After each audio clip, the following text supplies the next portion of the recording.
A church full of grace. The News Church. 할렐루야. 네, 마스크를 다 쓰고 계시네요. 오늘 본문의 말씀을 가지고 나눌 의미 제목은 세 가지의 말씀이라는 겁니다. 오늘 본문 내용을 보면 예수님이 장사되고 난 이후에 이제 곧 다음 주간에 이제 우리가 부활주일을 지내게 되는데요. 예수님께서 장사가 지내고 나서 3일 만에 내가 다시 살아날 거다라고 약속을 분명히 하셨는데 그 약속을 기억하지 못하는 사람들이 바로 주님의 옆에 있었던 측근들의 백성들이라는 얘기입니다. 제자란 얘기예요. 안식일 이후의 첫날 아침에 주님께서 무덤을 향해 주님이 계셨던 묻혀 있어야 되는, 그러니까 우리나라는 땅에 매장을 하잖아요. 그러나 이스라엘의 문화는 산이나 바위에 토구를 파고서 그 안에 강대 같은 그 시신을 얹어 놓을 수 있는 상을 만들어 놓고 그 위에 시신을 안장을 합니다. 그리고 나서는 돌을 굴려서 돌 문을 만들어서 그 문을 이제 닫아 놓게 되고, 또 시간이 지나서 다른 그 가족이 또 돌아가시게 되면 그 시신 놨던 자리가 부패돼서 이제 없잖아요. 그 위에다가 다시 시신을 얹어 놓고 또 얹어 놓고 또 얹어 놓고 하는 그런 가족장 형태의 그 장사를 지내는 문화예요. 그러니 예수님도 토굴 안에 그 예수님의 시신을 얹어놓고 문을 닫아놨겠죠. 그러니 당연히 다음날 이제 3일주 그 안식일 후의 첫날 아침 새벽부터 주님의 무덤을 향해서 여인들이 이제 가게 됩니다. 뭐 우리나라 문화로 말하면 뭐 삼오제라든가 뭐 이제 여러 가지가 있잖아요. 근데 상상도 못할 일이 그 안에서 벌어진 거예요. 새벽같이 갔는데 무덤에 문이 열려있고 거기를 지키고 있어야 될 군사들은 어디 있는지 알지도 못하고 도망가 버렸고, 당연히 돌아가셨으니 돌아가신 예수님이 누워있을 것이다 라고 생각했던 그 장소에는 어땠다? 예수님이 없었다. 자, 이것은 당연히 죽은 예수님이 누워 계셔야 할 그 무덤은 돌문이 활짝 열려있는 상태부터 이제 이상한 일이 벌어진 거예요. 이 여인들의 눈에는. 자, 그 안은 비어 있었으면 심지어 주님의 무덤 앞에 밤새 지키던 군인도 도망가고 어디로 가는지도 알 수가 없었고, 오직 형상이 번개 같고 그 옷은 눈과 같이 하얀 천사, 그 천사만 그 빈 무덤을 지키고 있더라 이 말입니다. 자, 이와 같은 사태는 부활을 믿지 못하는 사람들에게는 충격일 수밖에 없는 거예요. 우리가 예수님을 알기 이전에 내가 부모님을 장사를 지냈던 그 무덤에 아침에 사모제 지내러 갔는데 누군가가 무덤을 파헤쳐 놓고 그 안에 관도 없고 시신도 없는 상황이 벌어졌다 그러면 땅바닥을 치면서 막 울 거예요. 우리 옛날에 임금들 관 묻어놓은 데는 그 굴을 파가지고 그 금은보화 같은 것들을 훔쳐가는 사람들이 있었잖아요. 도굴꾼들이. 자, 이것은 믿지 않는 자는 어떤 상황이라 할지라도 그게 이해가 안 되는 거예요.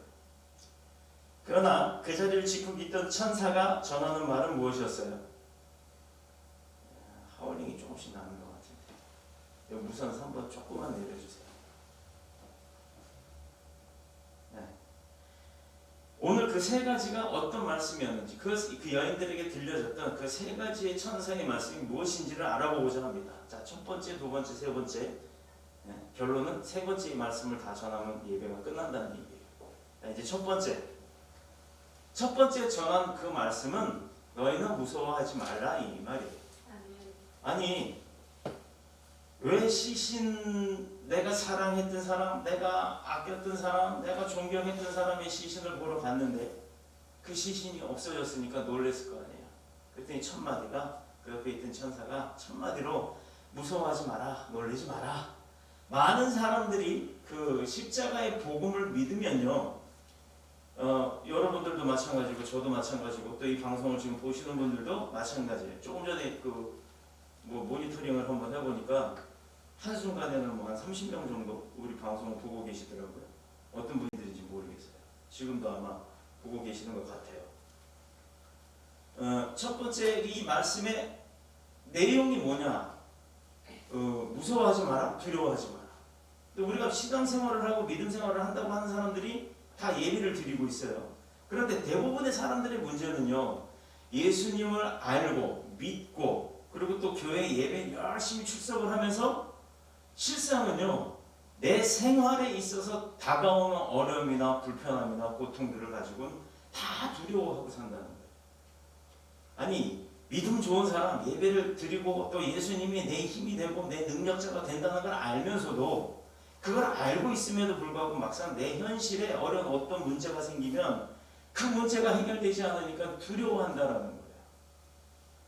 무덤을 찾은 이 여인들처럼 어떻게 보면 그렇게 두려움에 빠져있는 신앙인들은요, 부활신앙이 없기 때문이에요. 자, 이 말은 뭐냐면 죽은 자가 다시 살아날 거라는 것은 우리가 이해할 수 없는 내용이잖아요. 죽은 자가 다시 살아난다. 여러분, 요즘의 장례는 어떻게 되는지 모르겠습니다만 우리나라도 그 유교적 사상을 갖고 예전부터 장례를 치를 때 보면 조금 고관이거나 이렇게 찾아오는 사람들이 많이 있어야 되는 그런 사람들일 경우에는 5일장을 지냈고 그 전에는 그냥 3일장을 지내요. 그런데 그 유교 시대 때, 아니 조선 시대 이전에 이조 시대 때라 그래요. 뭐 우리나라 역사상에 그 오래 전에 예수님을 알았나요? 그 사람들이 몰랐잖아요. 그런데 왜 3일장을 지냈을까? 왜? 예전에 냉장고도 없고 냉동실도 없고 시신 보관하는 그런 에어컨이나 냉장고도 없을 때는 이틀만 지나면요, 한여름에는 병풍 뒤에서 시신 썩는 냄새가 나요. 그래서 향 피워놓는 거예요. 저는 어렸을 때 시골에서 자랐기 때문에 제가 자라던 시골에는 실제로 시신을 병풍 뒤에다 모셔놨었어요. 3일 정도 되면 향을 막 무지하게 피워댑니다. 이유가 시신 썩는 냄새가 나니까. 왜 3일을 뒀을까요? 저는요, 뭐 정답은 아닐지도 몰라요. 그런데 우리가 결혼을 하면 자녀가 생기고 그 자녀가 생겨나면 양육해야 된다는 것 누가 가르쳐줘서 하나요? 아니잖아요. 배고프면 먹어야 된다는 것 누가 가르쳐줘서 하나요? 우리가 애초부터 태어날 때부터 이미 프로그램이 되어 있는 거예요. 태어날 때부터 본능적으로 알게 되는 내용들. 자, 사람이 누가 창조했다? 하나님이 창조하셨다. 그렇기 때문에 하나님이 창조하셨던 그 내용들, 프로그래밍이 애초부터 되어 있는 거예요. 그래서 누구나 태어나면 결혼하게 되어 있고 남녀가 하나 되어서 가정을 이루고 생육하고 번식하라고 해놨기 때문에 그대로 사는 거예요. 근데 그걸 위배되는 일들을 하면 하나님 말씀대로 살지 않는 거라는 얘기입니다. 자, 다시 본론으로 되돌아와서 3일 만에 부활한다? 있을 수 없는 일이죠, 사실은. 그런데 예수님이 살아생전에 나는 3일 뒤에 이 이스라엘 성전을 허물고 다시 그 성전을 지을 거야 라고 약속을 하셨어요. 그때 사람들이 뭐라고 그래요? 야, 이거 몇백 년 동안 지은 이 건물을 당신이 3일 만에 부시고 3일 만에 다시 만든다고? 무슨 포크레인이나 무슨 탱크 같은 그런 중장비들 가지고 와서 막 만드는 것도 아니고 에라이 이 거짓말쟁이야 이러고 무시했단 말이에요. 그런데 주님은 그 성전을 얘기했나요? 그 건물을 얘기했던 게 아니잖아요. 하나님 나라의 완성을 이루기 위한 자신의 부활을 이야기하신 겁니다. 자, 여러분들은 다 아시다시피 부활이 이루어졌어요, 안 이루어졌어요? 이루어졌잖아요. 그리고 제자들 앞에 나타나서 그 제자들 옆에서 예수님을 모시고 따라다녔던 제자들 오죽하면 도마냐고요. 그 도마가 손가락 찔러고 하면서 그 시신에 났었던 상처들 못자국을 찔러보고 후벼파고 그래서 나중에 손가락이 들어가는 걸 보고서야 믿잖아요. 확신이 없었던 겁니다. 확신이. 자, 부활신앙이 없는 자의 특징은요, 자신의 죄가 용서를 받았나? 아니 내가 구원을 받았나? 라는 확신이 없는 거예요. 그래서 신천지나 이런 이단들이 특징이 있어요. 당신 구원 받으셨어요? 예수 믿지요? 예수님 믿지요? 근데 당신 구원 받았다는 확신이 있어요? 몇 날, 몇 시, 몇 초에 언제 확신을 받았습니까? 구원 받았습니까? 라고 물어볼 때 그 누구도 대답 못해요. 자, 지금 제가 한번 여쭤볼게요. 여러분, 예수님 다 믿으시죠? 아멘. 아멘. 그럼 예수님이 언제 여러분을 만나 주셨어요? 여러분은 언제 구원받았다고 확신합니까? 내가 구원받은 날짜가 언제예요? 모른단 말이에요. 정확하게 언제쯤이지? 내가 처음 예수님 만났나? 지금도 내가 목사가 되면서도 목사 되는 그 학생들 가르칠 때 보면 내일 모레 목사 안수를 받아야 되는데 그 받는 순간까지도 내가 목사가 되는 게 맞나? 라고 하는 의심을 갖는 사람들이 많아요. 이것은 주님으로부터 받은 내 축복권이 내가 받은 축복과 은혜가 내 것이라는 것에 확신이 없기 때문이에요. 그 결과 부활의 기쁨과 영광 대신에 늘 어두운 마음으로 그 죄책감과 갈등 가운데 빠져갖고 살아간다는 겁니다. 늘 시달림을 받는 거예요. 늘 시달림. 이거 하나 해결하고 나면 그 다음에 또 이게 문제가 되니까 그 문제에 또 푹 빠져갖고 고민과 근심과 한숨만 푹푹 내쉬는 그런 삶을 살고 만다는 거예요. 또 천국과 영생에 대한 확신이 없기 때문에 내가 죽으면 그만. 그러니까 이 세상에 사는 날 동안 길어봐야 100년? 더 길게 생각해서 120년? 지팡이 짚고 걸어나 다닐 수 있을까요? 그런 120년도 못 사는 인생을 가지고 그것 갖고 즐기며 산다고 생각을 하는 거예요. 그 이후에 있어야 할 더 많은 시간들을 내가 어떻게 지낼지는 생각을 못 하는 거예요. 왜? 믿음이 없고 확신이 없으니까. 또한 미래가 불안함이 내 앞날이 지속적으로 발전하지 못하고 계속해서 반복적으로 다람쥐 쳇바퀴 돌듯이 그 제자리만 계속 도는 겁니다. 요게 어느 종교회자는 요만큼 살고 인생이 끝나서 심판받고 다시 되돌아와서 다시 생각, 이거 얘기하는 종교도 있어요. 이것은 뭐냐면 아무리 내가 지금 받은 은혜에 만족하고 충족하고 거기에 받은 축복이라고 생각하고 쭉 살다가 그게 끊어지고 없어지고 다 떨어지고 나면 다시 원점으로 온다는 거예요. 이 사람은 아무리 신앙생활을 해도 그런 사람은 발전이 없어요. 그 깊이가 없다는 겁니다. 여러분 사막 한가운데를 한 일주일 동안 어쩔 수 없이 그 사막 한가운데를 걸어가고 씻지도 못하고 물도 몇 모금만 마시고 살았다고 칩시다. 그런 고통 가운데 갈증 가운데 내 어려움 가운데 빠졌던 사람이 내 앞에 오아시스가 생겼어요. 그 오아시스를 딱 보는 순간 아마 누구도 막론하고 누구나 다 너나 할 것 없이 옷도 벗지 않고 옷 입은 채로 그 물속에 푹 뛰어들어갈 겁니다. 그런데 거기 뛰어들어갈 때 발가락만 담가보고 에이 안 들어가. 아유 발가락이 시려. 물이 찬 것 같아. 감기 들까봐 못 들어가겠어. 이럴 사람이 있을까요? 내가 갈 법하면 얼마든지 거기엔 뭐 이구동성 누구 말할 거 없이 뛰어들어갈 거예요. 창피한 게 어디 있겠어요. 훌떡 뽑고 다 들어갈 거고. 아니 그 내가 모은 그 떼국물 같은 거 물이 뜰 때도 그것도 막 모자라서 꿀꺽꿀꺽 마실 수도 있을 거예요. 이게 우리 믿음의 생활의 현실이라는 겁니다. 어떤 사람들은 이런 문제를 해결하려고 다 열심을 내고 어려움이 있어도 하나님 앞에 기도하면서 매달리면서 더 진실하게 살려고 하는데 그런 반면에 내가 지금 이 상황에서 이게 하나님 앞에 기도한다고 기껏 기도해놓고 나서 이루어질까? 해결될까라는 의심을 갖고 사는 사람도 있다라는 거예요. 그러나 죄의 용서라는 것은 결코 나 자신의 선한 행위나 또 어떤 봉사정신이나 누구를 위하고 돕고 자선을 베풀고 하는 그런 인간적 행위만 가지고는 그 죄 사함을 얻을 수 없다라는 게 진실인 거예요. 우리가 거기에 현혹이 많이 돼요.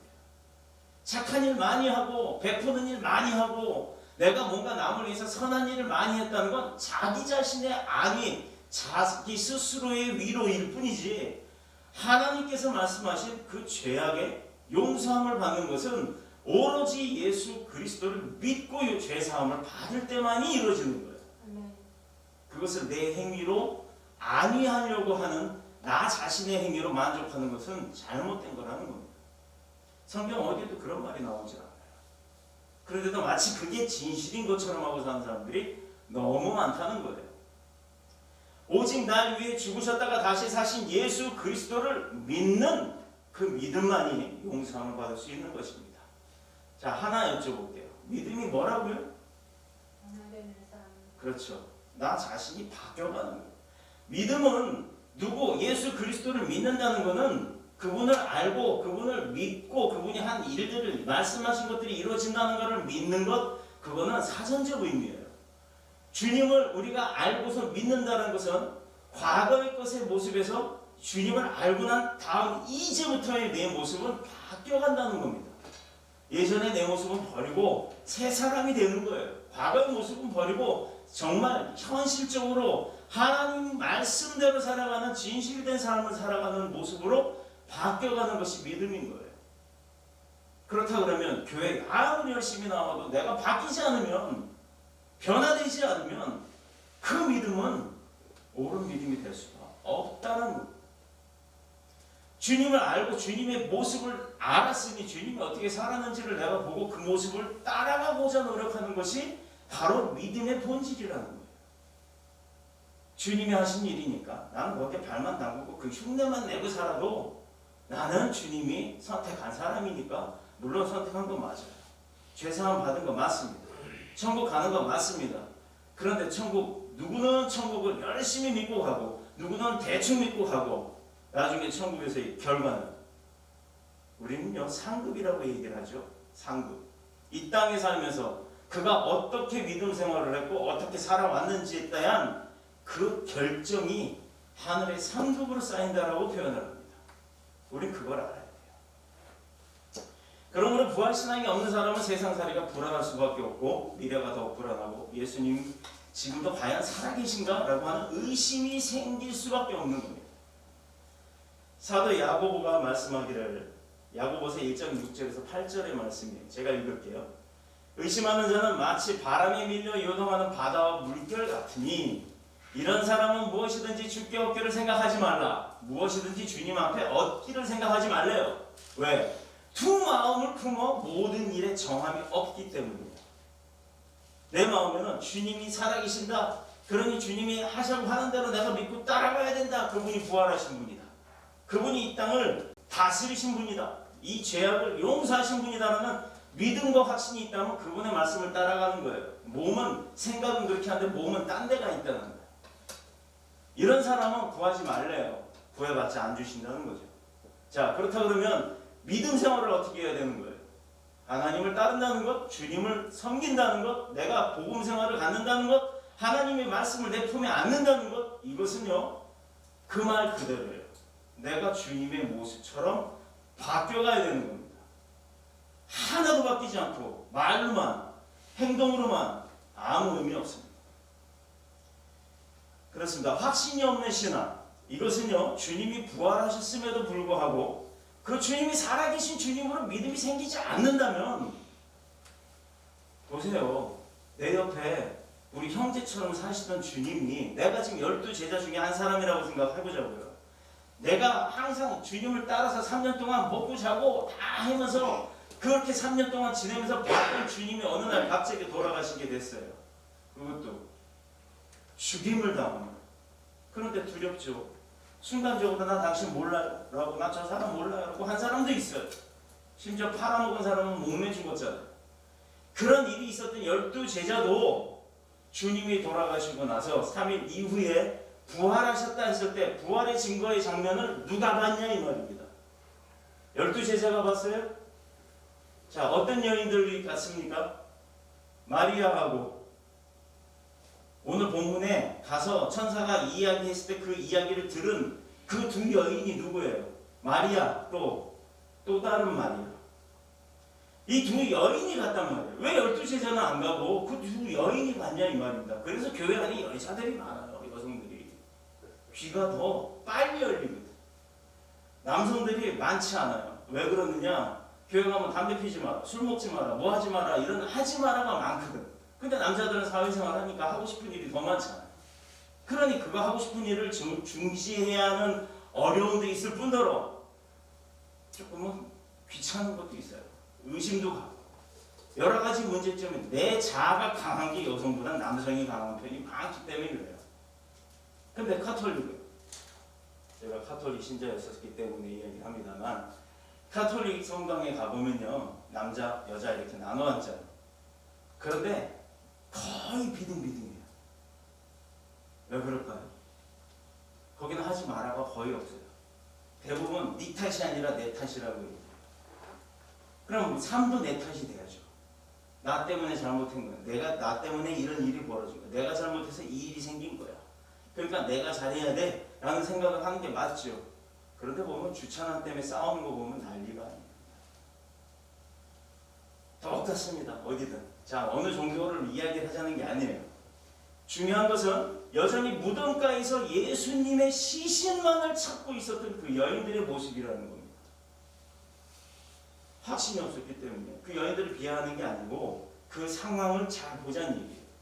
사람들이 그 불안을 갖는 원인이 그때 살아서 다시 부활하셔서 제자들 앞에 나타나서 내가 기다 라고 알려주신 분이 성령을 우리에게 선사하고 하늘로 올라가셨잖아요.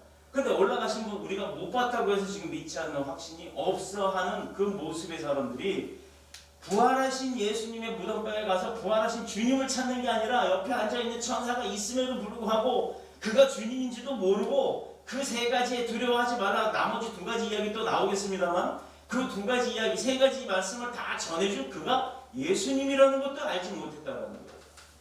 왜? 예수님은 죽었잖아요.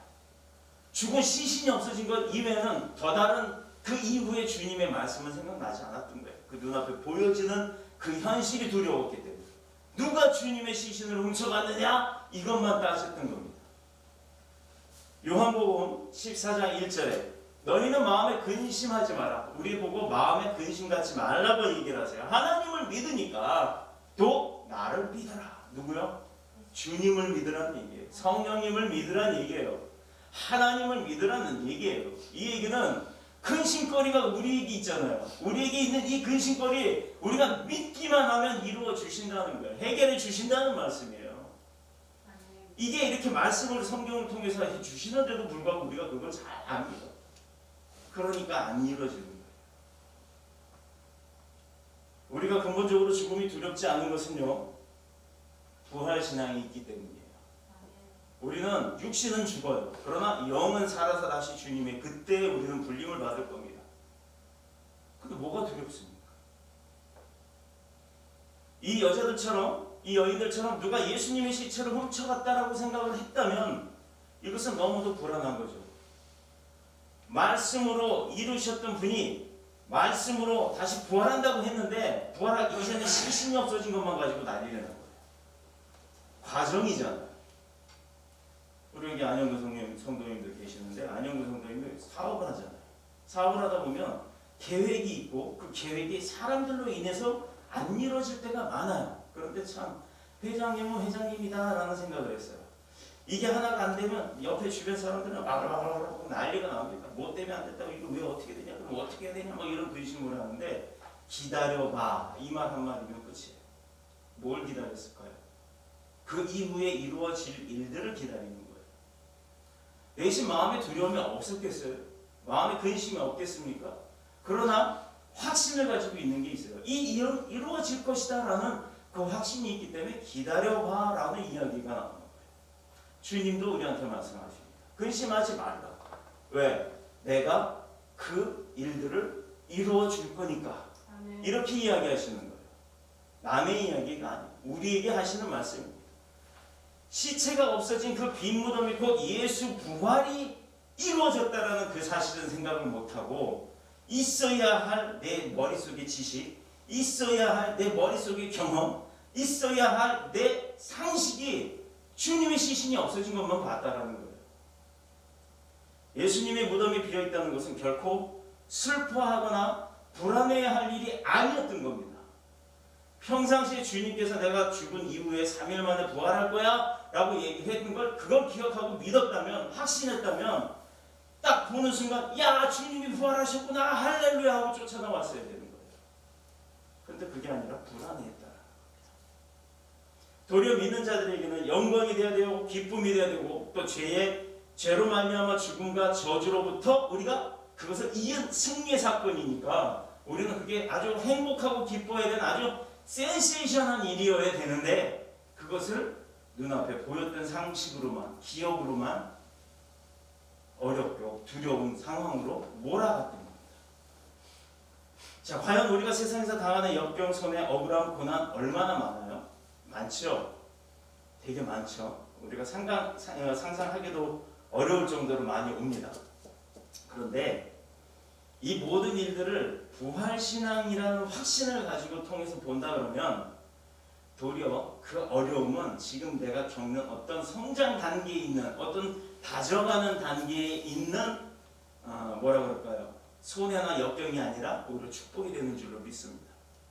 억울함과 고난들 많아도 그게 부활신앙을 가지고 그 믿음으로 바라보는 일이라면 우리에게 하나님께서 베풀어 주시는 어떤 특별한 훈련이고 메시지가 되는 거예요. 그걸 나한테 겪게 하시는 겁니다. 그러니 그거를 얼마나 기뻐 받아야 돼요. 지금은 당장 어려워요. 힘들어요. 그러나 그걸 뒤집어 버리면 해결될 거고 하나님이 이루실 거고 하나님이 나를 도우실 거고 그때 보면 하나님이 나와 함께하고 있다는 거, 내 기도를 다 듣고 계신다는 거, 내 기도에 응답하신다는 그 확신을 가지고 우리가 살아갈 때면 어려움이 와도 그건 어렵지 않은 거라는 얘기입니다. 똑같은 얘기를 뒤집어 말했을 뿐인데 그게 어떻게 확신이 돼요? 그게 어떻게 믿어져요? 에이 목사님, 그거 목사님 모르죠. 저거만큼 물질로 고통받고 어려움 받아본 사람 있으면 나와보세요. 세상에서 어마어마한 물질을 가지고 있었던 사람이 한순간에 그게 없어져 버리면 어떤 마음을 가질까요? 또 믿었던 사람, 그 사람한테 배신당해 본 사람 있으면 많겠죠. 근데 저만큼 크게 배신당해 본 사람 있으면 나와보세요. 저도 그런 많은 사연들을 갖고 살아왔습니다. 그런데 그 일들을 겪을 때마다 나를 붙들어 주신 분이 있었다 이 말입니다. 내가 몰랐지. 나 스스로가 그걸 깨닫지 못했을 뿐이지 하나님은 태초부터 태어날 때부터 이미 계획하신 그 일들에 세워놓기 위해서 우리 모두를 지금 붙들고 계시는 줄로 믿습니다. 여러분, 세상이 나를 힘들게 할지라도 우리는 그 세상을 다스리고 이길 수 있는 능력의 소유자입니다. 그 능력과 그 힘들이 어디서 나오냐? 바로 하나님이 주시는 축복과 말씀을 통해서 얻을 수 있는 줄로 믿습니다. 이게 바로 부활신앙이에요. 세상의 기준으로 보면 사람이 죽고 3일 만에 살아난다? 이건 불가능한 일이라고요. 그런데 그 일을 예수님께서 이뤄내셨습니다. 그분이 바로 지금 우리 예배 가운데 함께하고 계시는 거예요. 그분이 나를 지금 붙들어주고 계시는 거예요. 그러니 안 되는 게 어디 있습니까? 안 되면 되게 하라라고 하는 저 부대, 제가 나온 부대의 캐치플레이즈가 안 되면 되게 하랍니다. 그런 부대도 인간들도 안 되면 되게 하는 그런 능력이 있는데 하물며 그런 인간을 만드신 하나님의 능력은 안 되는 일이 아예 없는 거예요. 그분을 믿고 가야 되는 겁니다. 그러므로 사도 바울은 고백합니다. 로마서 8장 18절에 생각하건대 현재의 고난은 장차 우리에게 나타날 영광과 좋게 비교할 수가 없도다. 지금 내가 어려운 가운데 물질로 고통받아요? 건강이 안 좋아서 힘들어요? 또 여러 가지 내가 고난 가운데 있습니까? 그거 아예 즐깁시다. 어차피 해결될 문제예요. 어차피 해결 안 되는 문제는 없어요. 사람이 만든 문제는 사람으로 해결이 됩니다. 근데 그 사람을 누가 움직이냐 이거예요. 내가 아무리 사탕발림과 온갖 뇌물을 갖다 써서 그 사람을 움직이려고 해봤자 죄의 크기만 커지는 겁니다. 그런데 그럴수록 하나님 앞에 매달리고 하나님의 뜻 가운데로 내가 올바르게 가면 하나님께서 그 문제들은 다 해결해 가지 치듯이 쳐버리는 거예요. 쓸데없는 가지가 왜 자라나겠습니까? 사람도 나무를 키우다 보면요 이미 가지 하나가 죽어서 이렇게 이쪽같이 이렇게 안 나오잖아요. 싹이. 그럼 가위로 탁탁 잘라버리잖아요.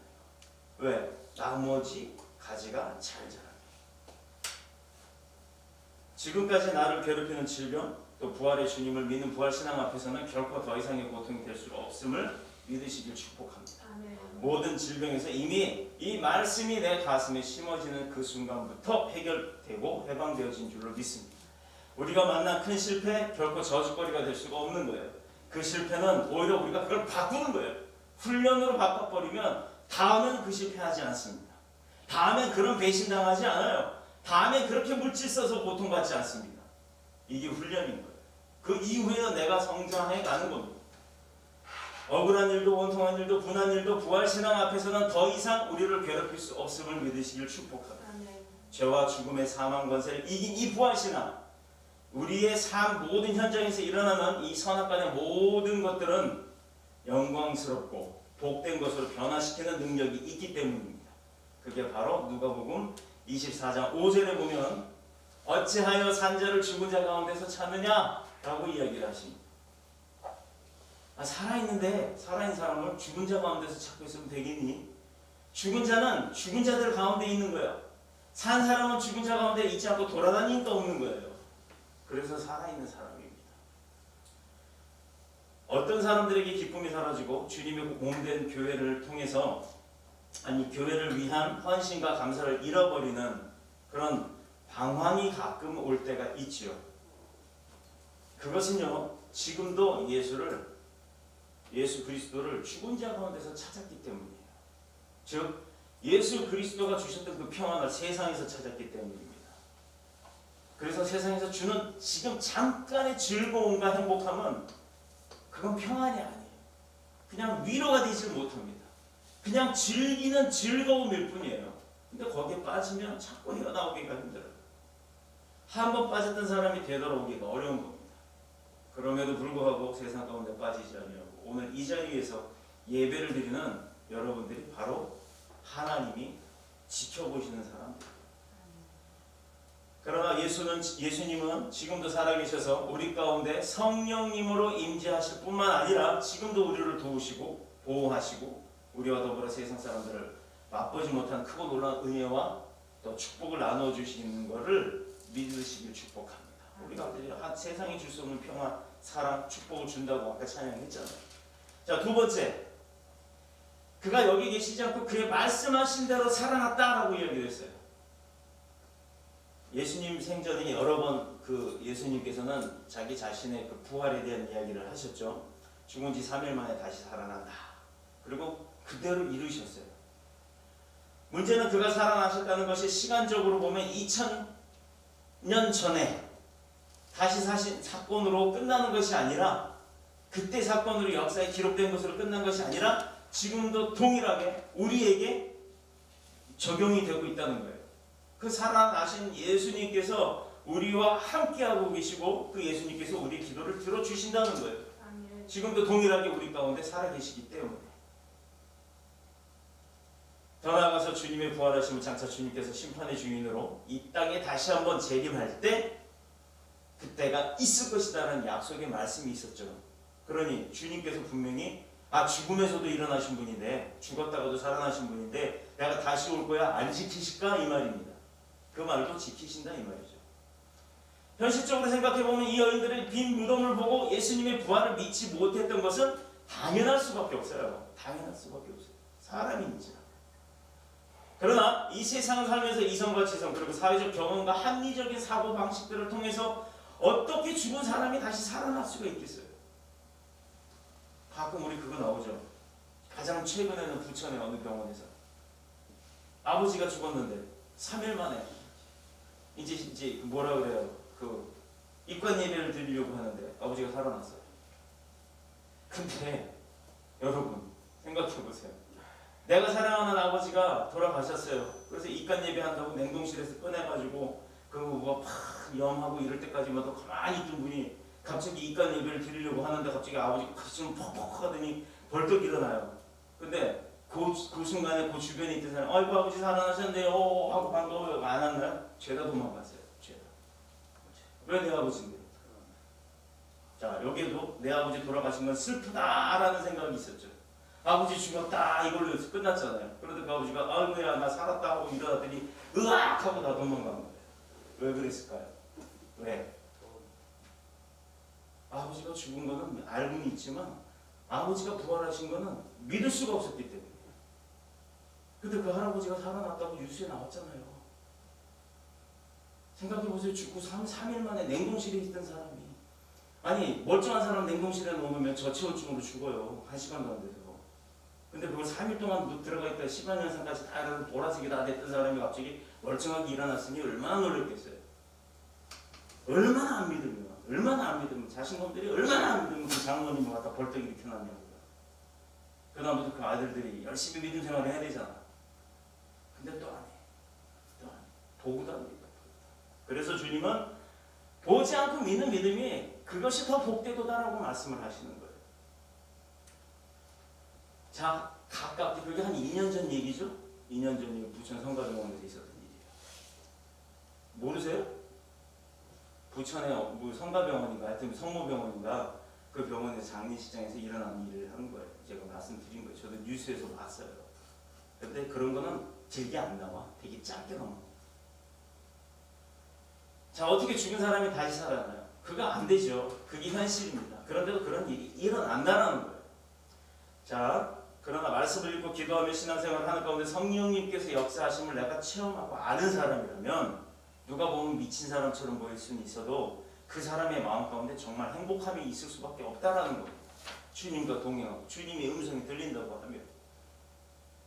그런데 이제 신앙생활을 하다 보면 이게 사탄의 꼬임인지 진짜 성령님의 도우심인지도 구분 못하고 막 보인다고 얘기하는 사람들이 있어요. 뭐가 어쩌다 저쩌다 뭐 느낌이 왔다 그러고 길 가다 말고 하늘을 향해서 막 손 흔들고 춤추고 이런 사람 요 가끔 가다 보면 돌아다니는데 영안이 열린 사람들 딱 보면 그 사람이 어떤 사람인지가 딱 나오는 거예요. 목사님들의 안수를 받고 난 다음에 뭐가 바뀌는 줄 아세요?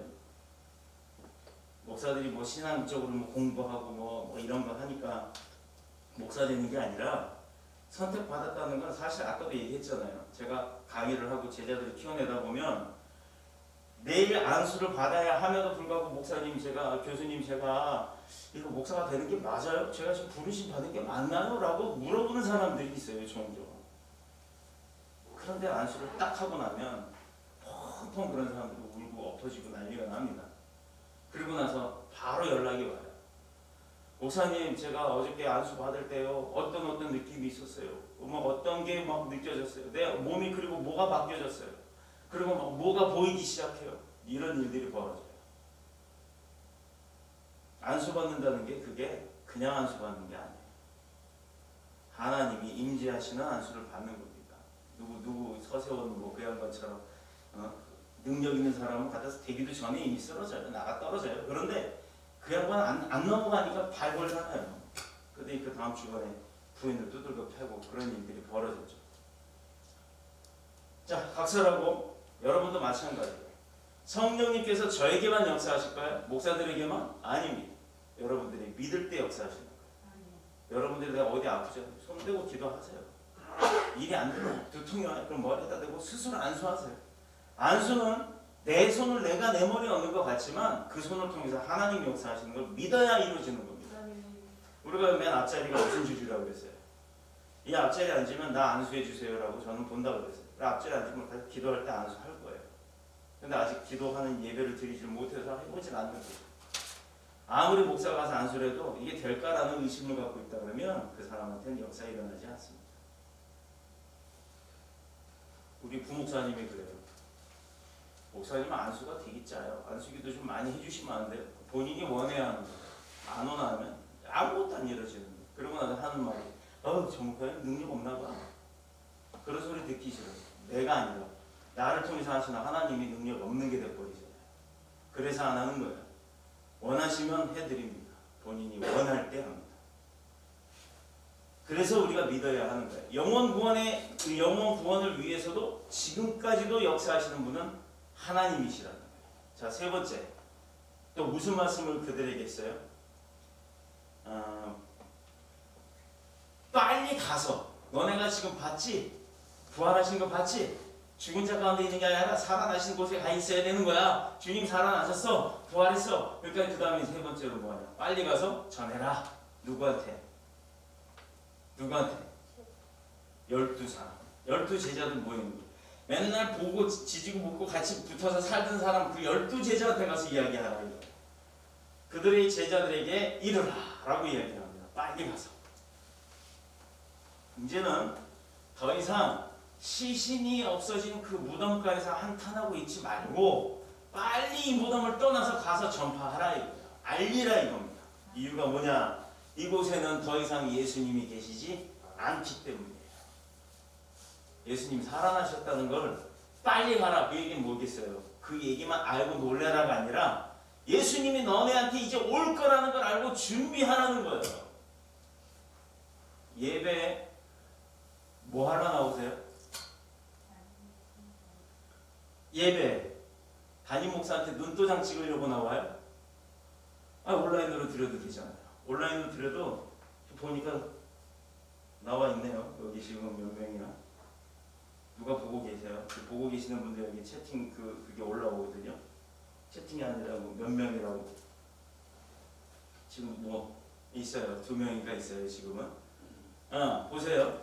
이렇듯이 주님이 오실 것을 주님이 예배를 통해서 우리를 만나줄 거라는 걸 알고서 주님 만나기 위해서 예배 나오는 거잖아요. 근데 예배 나오는데 아무 준비 없이 나와. 자, 뒤집어서 얘기할게요. 다시 오늘 본문의 내용으로 가면 12제자에게 빨리 가서 알리라. 뭐 주님이 부활하셨다는 걸 알려라. 그러면 이 여인 둘은 쫓아갈 거 아니에요. 가서 열심히 가서 주님 부활하셨대 라고 이야기를 해야 되는 거예요. 그러면 12제자들이 뭐 정말? 에이 거짓말? 분분하겠죠. 그 중에 똑바른 사람, 축복받는 사람은 뭐가 그래? 주님 오시면 이 자리에 앉힐 거야 하고 주님 의자 앉을 막 닦고 준비할 거예요. 오시면 물 드릴 거야, 뭐 할 거야 하고 그걸 제사를 준비하는 거예요. 예배를 준비하는 겁니다. 그래서 예배 주고 거기에 보면 다음 주간에 누구누구 순서 나오고요. 이번 주간에 예배 순서 담당이 있죠. 그거 그렇게 중요한 거예요. 그걸 임사자라고 얘기합니다. 임사자. 예배 임하는 사람. 그거 평생에 한번 올까 말까인데 우리는 자주 가요. 그것도 축복이에요. 그것도 행복입니다. 찬양하는 것만 전쟁하듯이 싸워서 그걸 쟁취하는 게 아니라 내가 예배 어느 순서에 담당이 됐다면 최선을 다해서 노력해서 예배 준비를 하는 거예요. 우리가 예배 시간에 헌금을 따로 받지 않아요. 우리는 분명히 밖에 장로교의 전통입니다만 예배 전에 미리 밖에서 준비를 다 해놓고 예배 때만 봉헌하는 거예요. 왜 그렇게 할까요? 미리 마음속에 다 준비하고 기도 제목도 적고 이름도 적고 그렇게 해서 한 주간에 내 삶을 어떻게 됐든지 간에 감사할 건 감사하고 또 고백할 건 고백하라고 그렇게 미리 준비하라고 예배 순서에 걷지 않는 거예요. 그것 하나에서부터 하나님 앞에 드려지는 것, 또 하나님 앞에 나오는 것 자체를 굉장히 소중하게 여기시길 축복합니다. 바로 이것 때문이에요.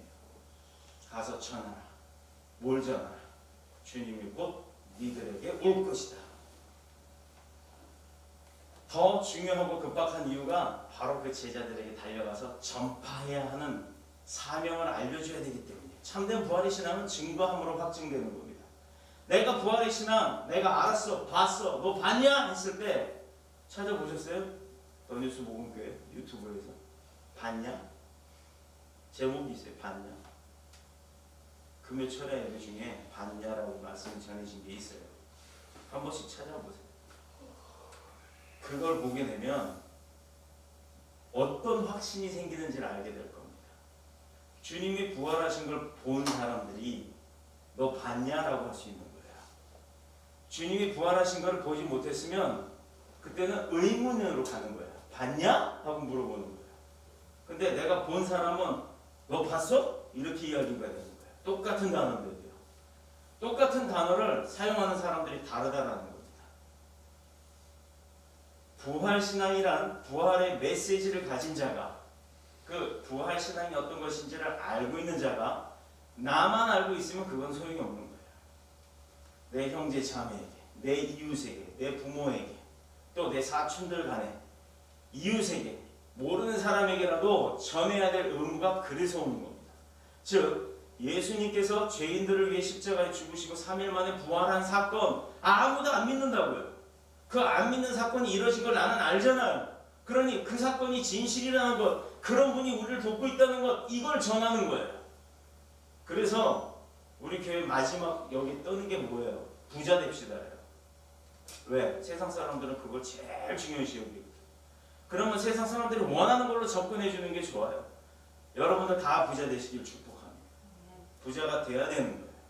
그래서 내가 부자가 돼서 나 떵떵거리고 누리면서 사는 걸 자랑할 것이 아니라 내가 부자임에도 불구하고 검소하고 근면하게 살면서 정말 어렵고 힘든 사람들에게 베풀고 돕는 거예요. 뭘로? 내 의가 아니라 아까 얘기했던 봉사와 섬김, 뭐 좋은 일 하는 그런 나 자신의 의가 아니라 예수 그리스도의 사랑이라는 명분 하에 그 일들이 이루어져야 하는 겁니다. 그래야 교만한 게 아닌 거예요. 알지도 못하고 아는 척, 있지도 않으면서 있는 척, 이건 교만한 겁니다. 그런데 있어도 없는 척이 아니라 있어도 검소하면서 베풀 수 있는 그 사랑이 넘치는 것은 하나님이 주시는 그 부활의 능력이 더해지는 사람들이에요. 더뉴스 복음교회는 부활의 능력을 받은 교회입니다. 아멘. 또 더뉴스 복음교회는 말씀의 능력을 받은 교회입니다. 더뉴스 복음교회는 찬양의 능력을 받은 교회입니다. 그러므로 이 생명의 능력으로 죄와 사망을 이겨서 또 이 땅에서 예수 생명의 씨앗을 심고 30배, 60배, 100배의 영원한 생명의 그 결실을 거둠으로 많은 영광을 주님 앞에 돌리는 지속적으로 성장하는 저와 여러분들이 다 되시기를 그리스도 예수님의 이름으로 축복합니다. 축원합니다.